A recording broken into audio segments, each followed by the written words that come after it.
The Third Reich has just been destroyed. Berlin, the nerve center of Nazi Germany, is but a heap of ruins. There is nothing left of this capital city that for a few years made the world tremble. The Westerners would arrive and take possession of their occupation zone in Berlin in June. Then they hurried to visit the bunker. Thousands of people visited, eager for a glimpse of what the Soviets called the beast's lair.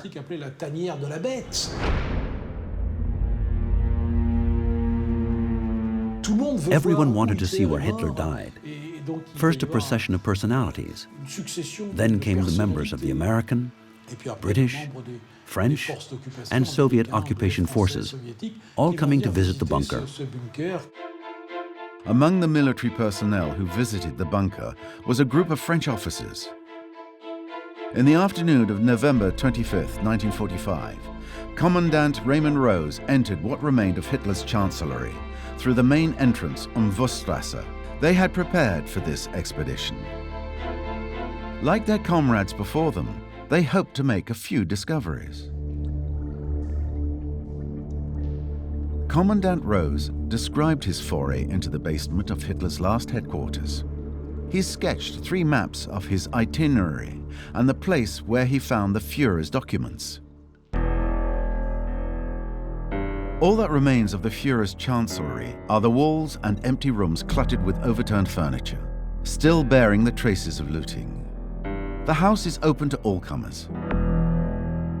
In the main hall, lit by electric torches, you look for a small, hidden door, which leads to an 8-step staircase leading to a second, wider staircase that leads to a vast room with square columns. Though underground, this room is decorated with as much care as any ceremonial hall. Then, at the far end of this already dark room, you must find an iron door with wallflowers.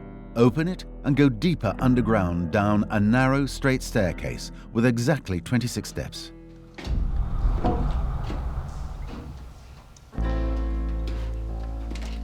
There you can see a horrible mess of upturned chairs and tables, candle wax, traces of a fire whose ambition was stifled.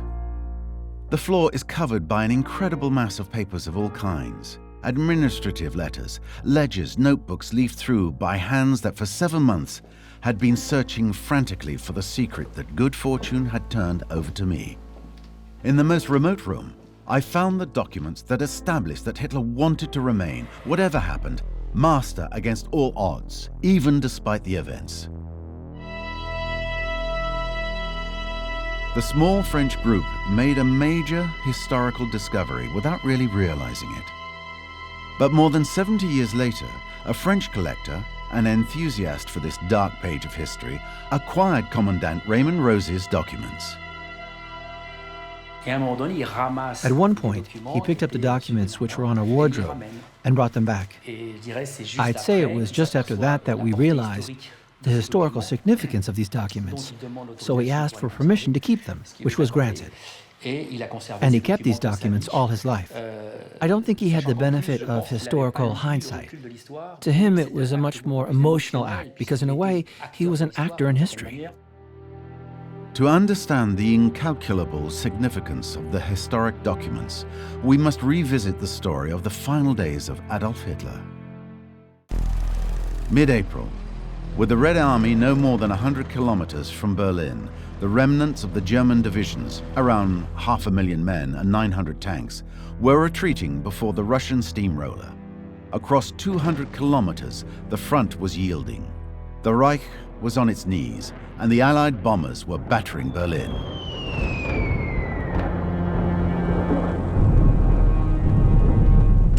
Every 10 days brought a daytime raid by the Americans, but every night harassment raids by the British mosquitoes.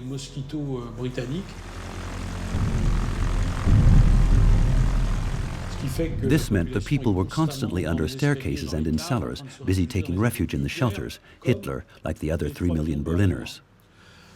So everyone was exhausted. In fact, that's why the British stepped up the harassment raids. And at one point, the pressure of the bombing became so great that he decided to move out. So he moved into the bunker for good.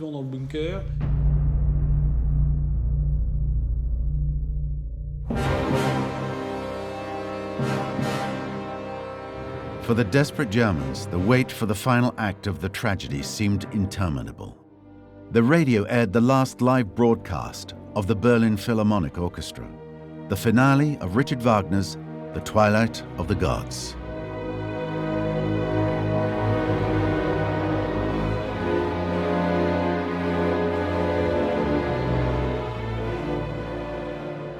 Hitler locked himself away in his shelter, a few hundred meters from the Brandenburg Gate, under the gardens of the Chancellery, in the central government district. From this bunker, he directed the final military operations. For a better visualization of the plans to the Chancellery and Hitler's bunker, they have been reconstructed in 3D. What's known as the Führerbunker was built on two levels. The first in 1936, under part of the Chancellery of the Reich. The second level was built in 1943 and 44, when it became clear that the ceiling thickness of 1.6 meters was not enough to resist the most powerful American and British bombs. The bunker was a construction of relatively small dimensions. Living space had been sacrificed to robustness. It was an absolutely massive concrete formwork. Hitler wanted to be sure that he could stay in Berlin and control events from there. I think he was always afraid of being away from Berlin, probably ever since the attempt of July 1944 to overthrow the Nazi government as well as assassinate him, and Berlin was going to be the center of power. Hitler and Albert Speer, his architect and minister of armaments, thought of everything for the bunker. The Führer had to be able to live there for some time with his guards, safe from any air attack. In this part of the bunker, Hitler had planned or ordered a space separate from the rest, a private apartment of 4 small rooms. In the other part of the bunker, there were more rooms, but no privacy. Hitler had reserved 3 absolutely tiny rooms for himself and an adjoining room for his mistress, Eva Braun, with both sharing a small bathroom. There was also a small meeting room where twice a day Hitler would attend meetings to review the military situation with his senior advisors.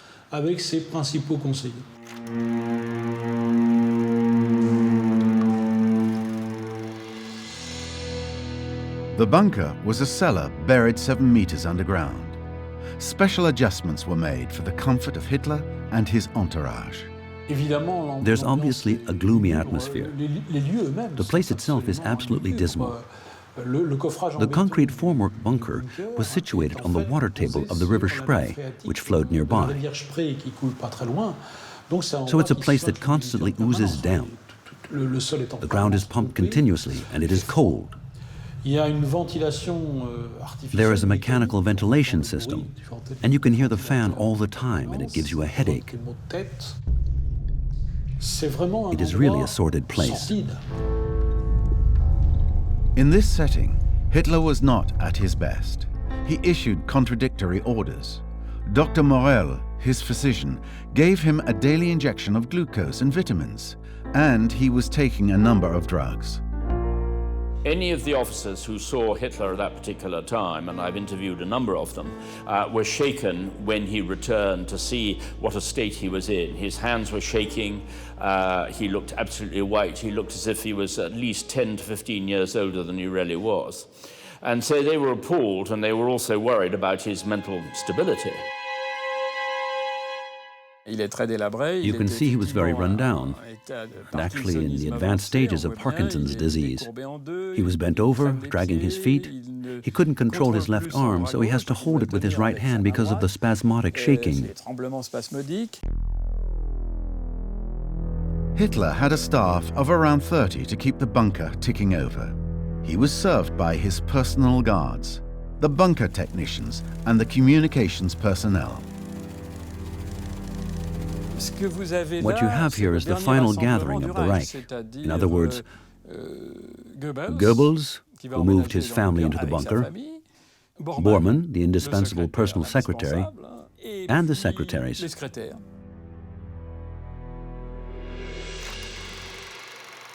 Against Hitler's will, his secret companion joined him in the bunker.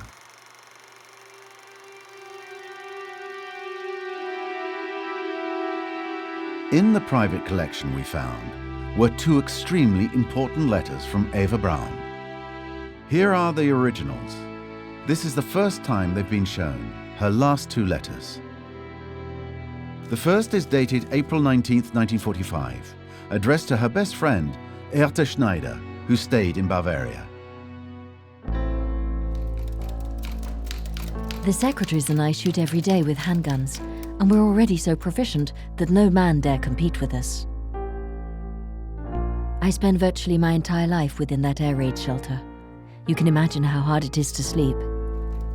However, I'm very glad to be close to him, just now.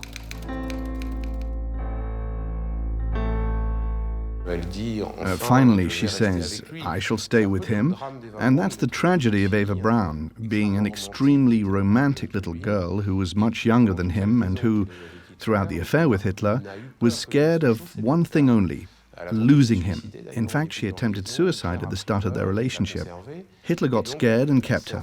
So, for her, this in a way formalizes the relationship, the fact of showing that she will remain by his side till the end.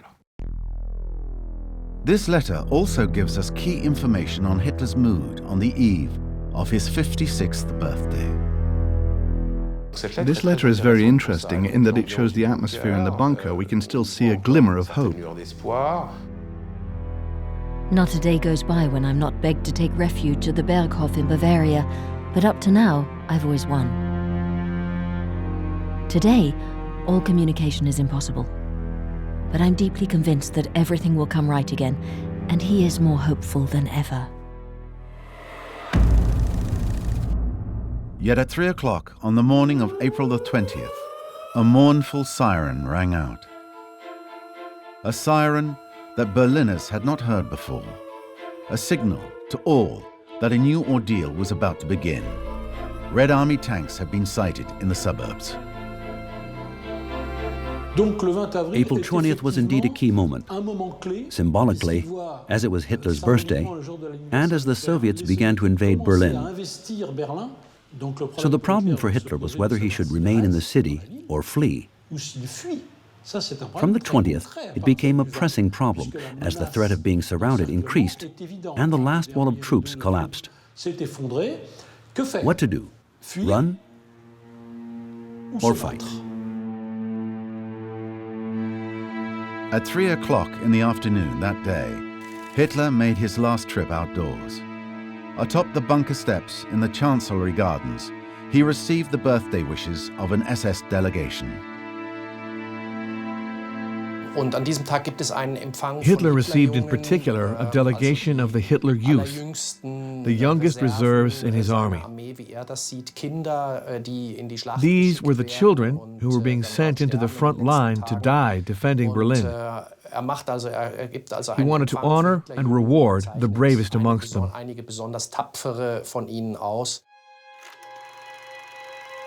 Hitler's left arm was seized by the sheikhs. He shook everyone's hand, patting the cheek of the young people he was sending to their death in the anti-tank units.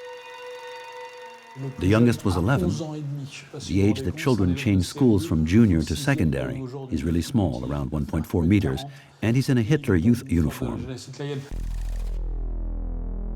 At 4 p.m., just before the military briefing, the Führer received birthday wishes from the senior officials of his party. Himmler, Ribbentrop, Bormann, Dönitz, Keitel, Jodl, Speer and Göring. All his faithful were there, offering congratulations. But Hitler accepted it all very grudgingly, as he was quite obviously not in the mood to celebrate his birthday. I think that the 20th of April in 1945 was probably one of the most grotesque birthday parties as anybody could ever imagine. Here you had Goering that morning, who had blown up his famous chateau of Karinhal to make sure that the Russians could never have it, and then all of his looted treasures, the pictures and all, were taken in a convoy of Luftwaffe lorries down to the south. Then he turns up and he arrives along with Keitel and all the other leaders, the Nazi leaders. Most of them, of course, were just desperate to have permission to leave Berlin because they knew that the city was doomed, and many of them tried to persuade Hitler to leave, not so as necessarily to save him, but purely so as to give them the permission to leave themselves. And that day, his mistress, Eva Braun, gave him a gift. A signed photograph. We found her present. It's an exceptional piece, never revealed to the public, with a remarkable story attached. For years after the war, the photograph and its frame remained with Eva's sister, Gretel. Only when the Braun family disposed of it did a sharp-eyed amateur make the discovery. This dedication is the unique physical evidence of Eva Braun's love for Hitler. All other documents, like their personal correspondence, were destroyed in the final days of the war. She gives him a dedicated photograph of herself in a silver frame that in fact bears her monogram, a club that was designed by Albert Speer. The photo bears the following inscription: "To my Führer, from your faithful Eva." This is very revealing of Eva Braun's mentality and of what she's looking for, as she doesn't use his name, but rather "to my Führer," which implies a political importance, and more especially she uses the word faithful. It's a time when everyone is beginning to go on their own way, and she wants to mark her faithfulness to Adolf Hitler and the fact that she has returned. Hitler accepted the gift from she who had joined him during his darkest hours. He had turned Eva Braun into a state secret for the simple reason that he thought that he, the leader of the German people, could under no circumstances take a wife, as it would drive all the other women who wanted to be with him to despair. At the same time, he owed it to his country, to what he considered the notion of his country, not to take a wife, and that's why it had become an absolute secret. But he refused to seek refuge in the Alps, where the elite troops were posted. Everyone urged him to go to Bavaria, to the so-called Alpine fortress, where major fortifications and bunkers had been built in the Obersalzberg region. The German propaganda tried to convince the Allies they were setting up an Alpine hideaway, where the fanatical elements of the SS could hold out on the Allies for a long time yet. None of it existed. It was just a bluff. But it was propaganda that Eisenhower evidently believed, and it had a major military impact, as a large part of the American forces were sent south towards Munich and the Alps instead of heading east.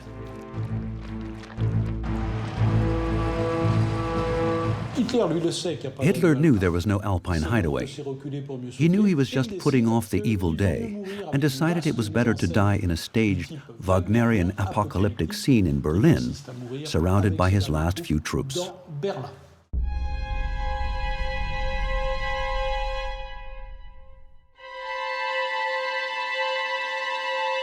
Speer had given him the idea, a very cinematic idea, that the Götterdämmerung in Berlin would be dramatic, while in Berchtesgaden it wouldn't have any of the same dramatic quality.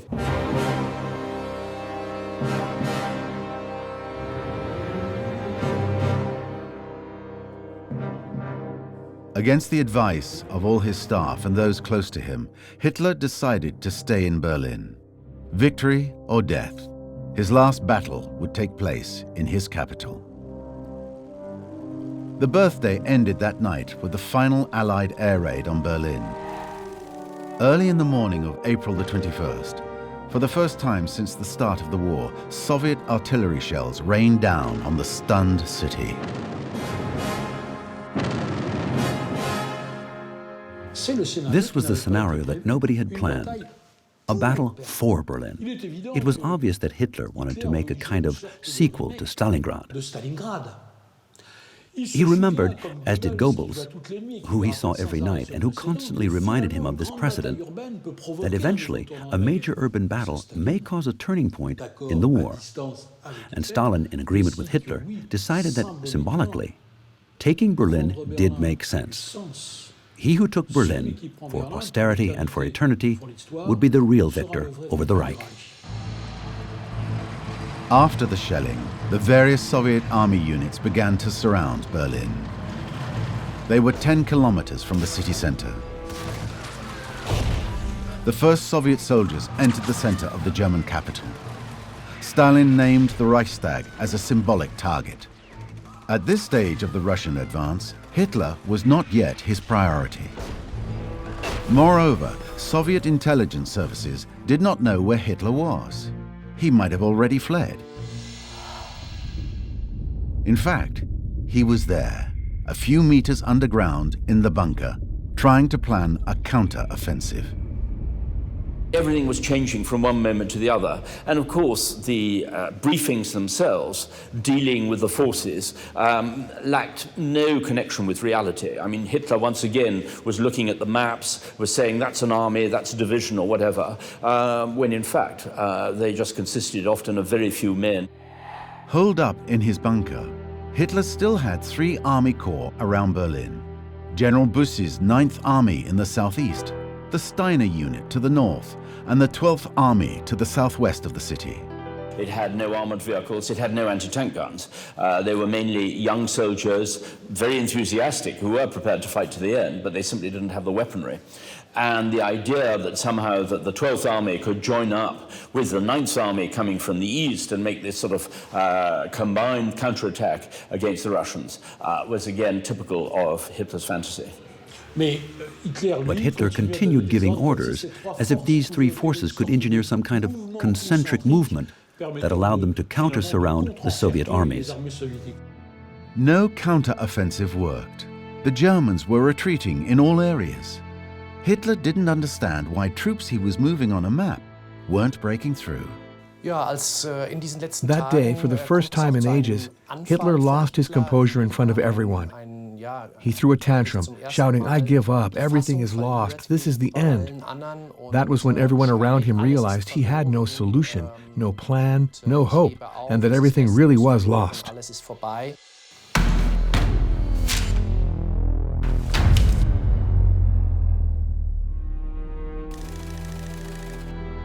Eva Braun shared her despair with Hitler. She described it in this exceptional document, also revealed for the first time. Her last letter, written April the 22nd, was addressed to her best friend, Erta Schneider. These will probably be my last lines and my last sign of life. I don't dare write to Gretel, so break it to her gently. They both decided to commit suicide. That was already very important, as Hitler didn't announce it to his entourage on April the 22nd. They would announce it later. In any case, she fully explained in the letter why both of them were set on suicide. I shall send you my jewelry and ask you to distribute it according to my will. I cannot describe to you what I feel and what I suffer personally for the Führer. I cannot understand how everything can just end in this way, but we cannot believe in any God. I fear that the end is nigh. I shall die as I have lived. Keep this letter to yourself until you hear of our fate. I know I'm asking a lot of you, but you are courageous. She says she will send her jewelry at the same time and asks her to ensure that her will, she had made a very clear, very detailed will, she asked her to ensure that her will was executed down to the very last detail. This letter, the will and Eva Braun's jewels, left for Bavaria that same day. Meanwhile, on the evening of the 22nd, Hitler made a declaration to the members of his staff, which included Göring's representative. I'm handing over the reins now. It's over. My successor can see to it. Göring can do it. In 1939 and 1941, Marshal Goering had been appointed the potential successor by decree. But in order to be applied, the decrees required the Führer's signature to make them official. Hitler's words were reported to Goering, installed in Bavaria, where he had taken refuge with part of his staff and one of his advisors, Hans Lammers. Cautious, Goering, the heir apparent, was at first dubious. Is the Führer's decree naming me his successor in 1939 and again in 1941, is it still valid? Has he issued another since? And Lammers said, no, if there had been one, I'd have known, so it's still valid. So they examine it, he thinks about it, and he says, if the Führer did say that, and I'm the next in line, what do we do? Hermann Goering took time to think about it. He was torn between his delusions of grandeur and the prospect of committing a huge political mistake. He decided to sleep on it. In Berlin, the bombing continued. At dawn on April the 23rd, taking all kinds of risks, Albert Speer, architect and Hitler's Minister of Armaments, returned to the capital and was admitted to the bunker. Eva Braun was happy, thinking that now she had managed to persuade the Führer to leave. She was sadly mistaken. Hitler made his fortune as an architect, gave him access to the highest offices of the state. But it took courage to come and bid farewell. Hitler gave him a fairly cool reception, but understood. Hitler wasn't stupid. He could see everyone around him was bailing out. Albert Speer bade farewell to the man he admired, but also had a confession to make of his own disobedience. Speer had not applied Hitler's terrible order requiring the total destruction of the Reich infrastructures before the Red Army and the Allies arrived. Speer was deeply hurt that Hitler didn't at least show him a little bit more affection or interest, and didn't even show any interest when he confessed to virtually an act of treason. And here we find, in this final moment, an echo of the special relationship between the two men. Speer wanted to tell him. At the same time, he wanted to see, one last time, the man about whom he felt very strongly. Hitler saw, perhaps, in Speer, a kind of son he never had, which explains this lack of reaction, his passivity to what Speer had said. Others had been executed for much less. Hitler let him go. In the afternoon of April the 23rd, 1945, Hermann Goering finally reached his decision. He wrote to Hitler at 5:43 p.m. Führer, do you agree, following your decision to remain at your combat post in the fortress of Berlin, that I should assume the leadership of the Reich with full powers, both internally and externally? Goering was thinking, in fact, he'd already made quite a few contacts to try and kickstart peace talks. Goering wanted to be seen as the man who brought peace to Germany, and he sent a telegram to Hitler in the bunker in which he said that if Hitler hadn't shown any sign of life before 10 p.m. on April the 23rd, Goering would take that to mean that he was the new Chancellor and Hitler was no longer in a position to issue commands. This telegram and all the following correspondence were taken from documents discovered in Hitler's bunker by Commandant Rose. In all, 13 original letters and telegrams of historical significance that now allow us to precisely reconstruct the final, extremely tense exchange between Hitler and Goering.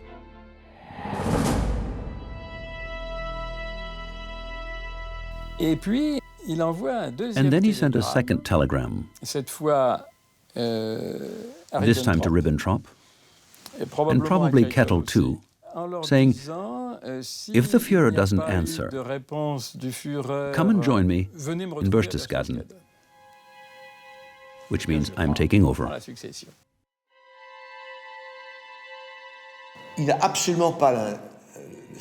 He has absolutely no sense of being disloyal to Hitler. He is reacting to a situation where Hitler is no longer in a position to govern Germany. Were he to replace him, it would, to him, be only temporary. Whatever Goering's intentions, this second message would cost him dearly. When it was handed to Hitler, he was with Goebbels and Bormann, Goering's sworn enemies. He had underestimated, of course, the way that this would play immediately into the hands of his deadly enemy, Bormann, who immediately presented it in such a way to Hitler that Hitler could only see it as outright treason. And Hitler was, by that stage of the war, absolutely convinced that the only reason why they were losing was because he had been betrayed all around. The same evening, Hitler sent a scathing reply to Hermann Goering. The decree only comes into force when I ratify it.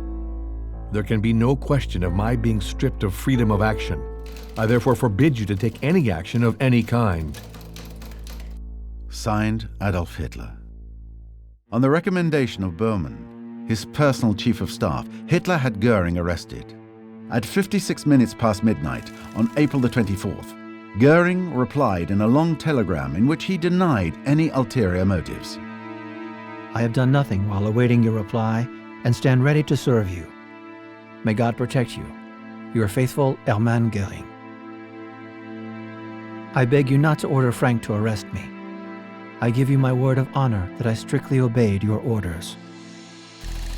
Late in the morning of the 24th, Hitler dictated another telegram to Goering. This personally signed telegram was unequivocal. Your actions constitute betrayal of the national cause, and such conduct, high treason, deserves the death penalty. Taking into consideration your great services in the past, I offer you a chance to resign, citing serious illness as a reason. I command you to answer immediately yes or no. In the minutes that followed, Goering answered yes to the Führer's demand. He resigned all his offices for health reasons. This marked the succession to power of a shadowy character called Martin Bormann, his secretary since Rudolf Hess had flown to Britain in 1941. And Bormann gave free rein to the hatred he felt for certain personalities, in effect, flexing his newfound muscles. Goering was devastated, but that wasn't enough for Bormann. Bormann, who had his own communications center in the bunker, took advantage of Goering's disgrace to advance his pawns. Without informing Hitler, he gave a final order to the officer charged with watching him. Bormann ordered him to execute them all once Berlin had fallen. This scenario wasn't enacted because the SS major who had been handed the mission when Berlin did fall thought that the killing would be pointless. So he didn't carry out the order. Why did he say after the fall of Berlin? Because he knew Hitler wouldn't be alive, so he could settle his scores. Knowing that Goebbels would follow Hitler, he thought, if I can get rid of Goering too, that'll just leave me.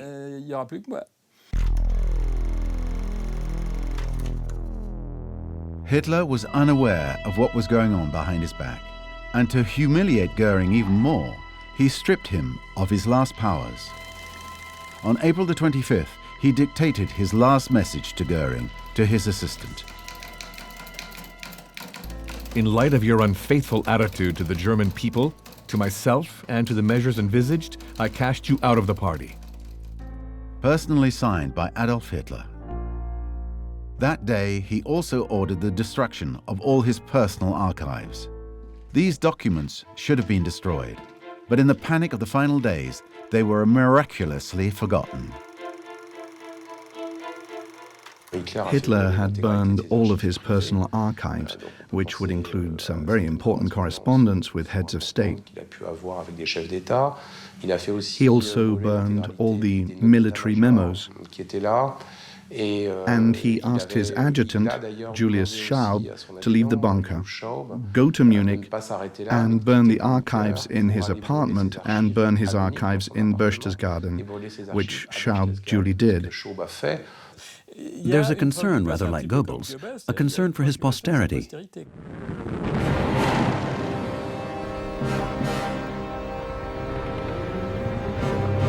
The fighting drew nearer. Hour by hour, the Soviet troops advanced.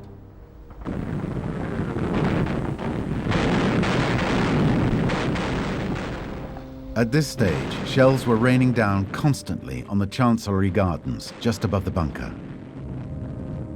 A series of typewritten notes transcribing discussions between Hitler and Goebbels sheds light on the Führer's last military hopes.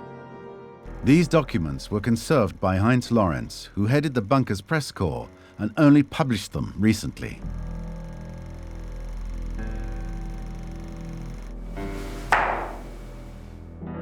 I can carry off a victory here in Berlin. If I obtain that, even just a moral victory would at least have a chance to save face and gain time. In Berlin, our success would have been a global reach. Such success could only be obtained here, where the eyes of the world are trained. A reversal is only possible if I manage to impede the Bolshevik colossus. Then the others might come to the conclusion that the only one capable of stopping the colossus is me, the party, and the German state. All these Soviet armies were concentrically advancing towards the Reichstag and the Chancellery, not very far away. For civilians, the ordeal was never ending. You can imagine the cellars, totally packed. No water, no telephone. Food was becoming a dramatic problem. When a horse was killed in the street, people risked their lives rushing over to cut off a piece of meat. In the midst of this deluge of fire, a woman, a German Air Force ace, managed to land her aircraft alongside Hitler's bunker. It was April the 27th, and confirmed Nazi Hannah Reich and her lover, General Ritter von Greim, wanted to see Hitler urgently. They came down into the bunker, Ritter von Greim lying on a stretcher. He had been shot in the foot as they landed. So why did she come? To try to persuade Hitler to leave the bunker and go, perhaps, to Berchtesgaden. But nothing was to be done, of course. Naturally, he refused. In recent days, Hitler had distributed cyanide pills to his entourage. He also gave a capsule to Hannah Reich so that they could end their lives. This was also symbolic, a sign of honor to her. He was rewarding her for her exploit. A cyanide capsule for Hannah Reich and a promotion for Ritter von Greim, who was appointed commander of the Luftwaffe in place of Göring. They then left as they arrived, taking off under a hail of Soviet fire. They escaped unharmed.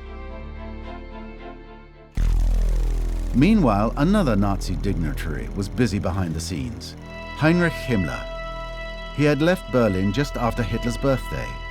The Minister of the Interior and head of the SS offered the Allies the unconditional surrender of Nazi Germany. Sure of himself, Himmler attempted a takeover. On April the 28th, the Allies mocked him in the press. And Eisenhower refused. Totally. His communiqué was published in the Western press. Hitler was hysterical. The man who had orchestrated the final solution for him was stripped of all offices. This latest betrayal by one of his closest acolytes threw him into a furious rage. Still in Berlin, but outside the bunker, SS General Hermann Fegelein was Himmler's liaison officer with Hitler. Hitler was in a mood for vengeance, and the whole idea that Fegelein was ready to leave Berlin, that he was somehow associated with Himmler in what Hitler saw as treachery, meant that he was determined to have him shot. General Fegelein was also Eva Braun's brother-in-law. He was married to her sister Gretel, and Hitler had personally attended their wedding. Eva Braun was not even prepared to beg for the life of Fegelein. She was actually horrified that he was attempting to desert, to abandon the Führer, and she was not going to abandon the Führer, and she felt it was an act of cowardice of him to attempt to escape with his mistress. The fact also that he was betraying her sister by being unfaithful meant that she had no pity for him. Psychologically, Hitler reeled under the blow. In a final conversation, typed and conserved by press officer Heinz Lorenz, Hitler and Goebbels half-heartedly discussed the military situation. If only Wenck would come. I shall try to lie down for a while. I only want to be awoken if a Russian tank pulls up to the bunker, that I might have time to make my arrangements. Now it is my turn to obey the orders of fate. Even if I could save myself, I wouldn't. A captain does not leave a sinking ship. Hitler and Goebbels thought that General Wenck's 12th Army was about to break through the Russian troops surrounding Berlin. The opposite happened. Barely had it arrived than the 12th Army retreated in chaos. Rumor and false report were the people's exhaust valves. For instance, on April 28th, leaflets rained down on Berlin, announcing the arrival of the Wenck army from the southwest. A German army coming to break the Soviets' vice-like grip? That was obviously a lie. The Wenck army was already being kicked out of Potsdam. It would never make it to Berlin itself. But people believed in anything. And after a time came apathy, fear, the desire to live 1, 2, 3 hours more. April the 29th, 1945, at 1 o'clock in the morning, Adolf Hitler married Eva Braun, his mistress for 13 years. The only witnesses to this union were Goebbels, Bormann, and a registrar. A marriage certificate was signed by the married couple and their witnesses. Hitler pointed out that the ceremony took place at Eva Braun's behest. Surreal, given the circumstances.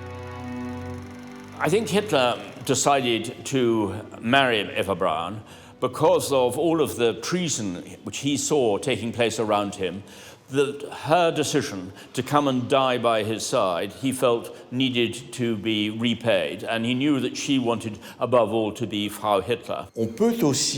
We can also see another meaning. Confirmation that Hitler had understood that the game was up. Why? Because in happier times, his view was, I have only one wife, Germany. And in the name of this great principle, he refused to marry. After a glass of sparkling wine with Eva Braun and the last handful of faithful followers, Hitler withdrew to the meeting room and called his secretary, Traudl Junge. He quickly dictated his political will and testament without hesitation or correction. He'd learned nothing and forgotten nothing. There's still exactly the same obsessions with the Jews, exactly the same obsessions that he'd never done anything wrong, he'd never made any mistakes. It had purely been the question of betrayal. We know that he was a thoroughgoing pathological anti-Semite. I fell victim to the two faces of international Jewry. Its Judeo-Bolshevik face to the east and the face of the international Jewish financiers in the west. While the final act of the Hitlerian tragedy was being played out in the bunker, the Red Army launched its last great offensive. The Soviets stopped 500 meters from Hitler's bunker, unaware of its existence. They didn't even know whether the Führer was still in Berlin. They thought that all the high-ranking Nazis were in the Parliament building, the Reichstag. Their target was the Reichstag. In other words, he could have stayed in his bunker another couple of days, and nobody would have been the wiser. Once the Soviets had seized the Reichstag, they expected to find the whole government there. They didn't find it, but that was their aim. On April the 30th, in his personal will, dictated at 3 o'clock in the morning, Hitler announced, "My wife and I choose death to escape the shame of deposition or surrender. It is our wish to be cremated immediately where we lie." Hitler did not want to have his corpse shown as a symbol or as a trophy captured by the Russians. So that's why he wanted to have his body and Eva Braun's body burnt together. I found in the Russian archives the paper, and one could see it was typed with the special Führer type for Hitler, describing the death of Mussolini.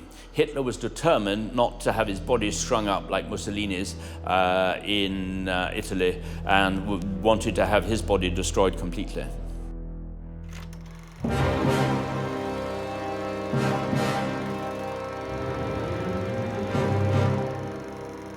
Early in the afternoon of April the 30th, 1945, after poisoning his dog Blondie, Hitler said farewell to all his staff. He advised his assistants to head west and urged his officers to continue the fight. Hitler and Eva Braun withdrew to their rooms at 3 p.m.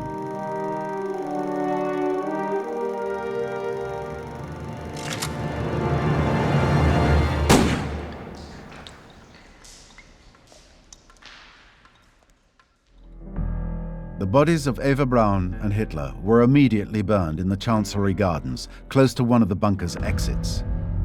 The next day, May the 1st, Magda and Joseph Goebbels committed suicide by gunshot after poisoning their 6 children. The Second World War ended as it had begun, at the behest of Adolf Hitler. For his posthumous posterity, he chose the grandiose mass finale of the Battle of Berlin. He only resigned himself to his own death at the last moment, 48 hours before Soviet soldiers entered the bunker on May the 2nd, 1945 at 3 p.m. Military operations continued until the signature of the German surrender on May the 7th and 8th in Reims and Berlin. The Nazi regime lasted until May the 23rd. With the Führer departed, the pressure was off and everything quickly ground to a halt. But what became of Hitler's body? Who found it first? Smersh agents found the spot covered in soil and underneath the bodies of Hitler and Eva Braun. They took them out of the ground, put them in wooden boxes, because the bodies were burned but not completely destroyed, and sent them for autopsies and to check their teeth. Hitler had a very distinctive bridge. He hated going to the dentist. He had a totally unique bridge, especially made for him, in gold. Once the remains had been formally identified by the Soviet secret services, the myth-making could begin. Stalin did not inform Marshal Zhukov, victor of the Battle of Berlin, of the discovery of Hitler's body. He knew that Hitler was dead, but didn't tell Zhukov, which meant that when Zhukov, who took the Reichstag and was designated, even though Konev had played a part, as the victor of Berlin, when Zhukov gave the famous press conference before the world's assembled journalists, he told them, "We did not identify the body of Hitler. He could have flown away from Berlin at the very last moment." It didn't make sense, because Stalin knew very well he hadn't flown away. But the whole world retained that incredible phrase, what if Hitler wasn't dead? What if he got away? That was the starting point for all the fantasies about Hitler's fate.